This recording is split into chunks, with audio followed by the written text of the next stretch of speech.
আপনি কি কখনো অনলাইনে ফ্রিতে মুভি দেখেছেন অথবা কোনো সফটওয়্যার বিনা পয়সায় ডাউনলোড করেছেন?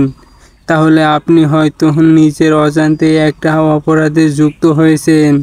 আজকের ভিডিওতে আমরা জানব পাইরেসি কি, এটা কেন হয়, কাদের ক্ষতি হয় এবং এর পিছনের ভয়ঙ্কর রহস্য।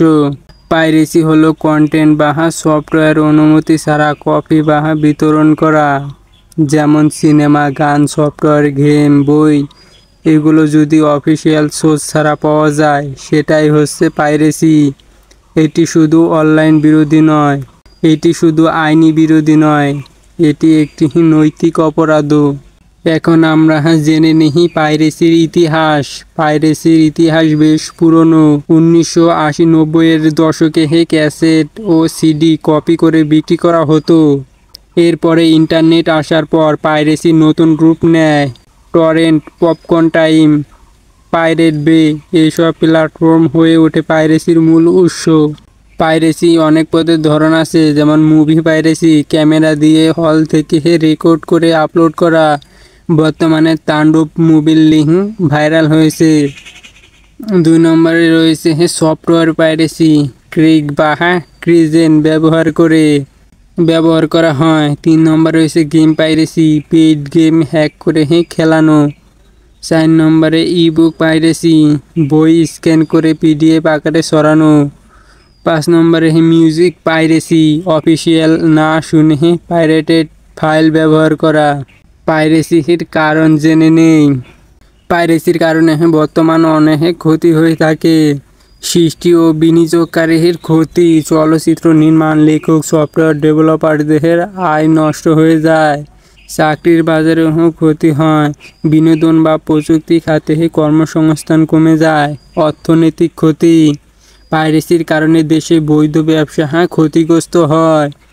ভাইরাস ও নিরাপত্তার ঝুঁকি, পাইরেটেড সফটওয়্যার ম্যালওয়্যার থাকে। এবার প্রশ্ন হলো, কেন মানুষ পাইরেসি করে? কারণ পয়সা না থাকা, সহজলভ্যতা, সময় বাঁচানো, আইনি ঝুঁকির কথা না জানা, বিনোদনের চাহিদা। বাংলাদেশের আইন অনুযায়ী পাইরেসির শাস্তি কীরূপ হবে এবার সেটা জেনে নেই। বাংলাদেশ সহ বিশ্বের বহু দেশে পাইরেসি শাস্তিযোগ্য অপরাধ। বাংলাদেশের কপিরাইট আইন 2000 অনুযায়ী 3 বছর পর্যন্ত জেল বা জরিমানা হতে পারে। এবার পাইরেসির ভালো দিক ও খারাপ দিক সম্পর্কে একটু জেনে নেই। পাইরেসির ভালো দিকের মধ্যে রয়েছে, কিছু মানুষ বলে পাইরেসি জ্ঞান ছড়িয়ে দেয়, দরিদ্র মানুষকে শিক্ষা দেয়। কিন্তু এই যুক্তি অনেক সময় বিপজ্জনক, কারণ এটি সৃষ্টিশীলতার জন্য দীর্ঘমেয়াদে ক্ষতিকর। পাইরেসি বন্ধের করণীয় কি হতে পারে জেনে নিন। অফিসিয়াল সোর্স থেকে কন্টেন্ট দেখুন বা কিনুন। শিক্ষা প্রতিষ্ঠানে সচেতনতা বাড়ান। ফ্রি অ্যাক্সেস দিয়ে সরকার ও প্রতিষ্ঠানকে উৎসাহ দিন। পাইরেসির বদলে ওপেন সোর্স ও ক্রিয়েটিভ কমন্স কন্টেন্ট ব্যবহার করুন। পাইরেসি কখনোই কোনো দীর্ঘস্থায়ী সমাধান হতে পারে না। আমাদের উচিত সঠিক পথ বেছে নেওয়া এবং কন্টেন্ট ক্রিয়েটরদের প্রাপ্য সম্মান দেওয়া। যদি আপনি ভিডিওটা উপকারী মনে করেন তাহলে ভিডিওতে একটা লাইক দিন, শেয়ার করুন এবং চ্যানেলটি সাবস্ক্রাইব করে দিন।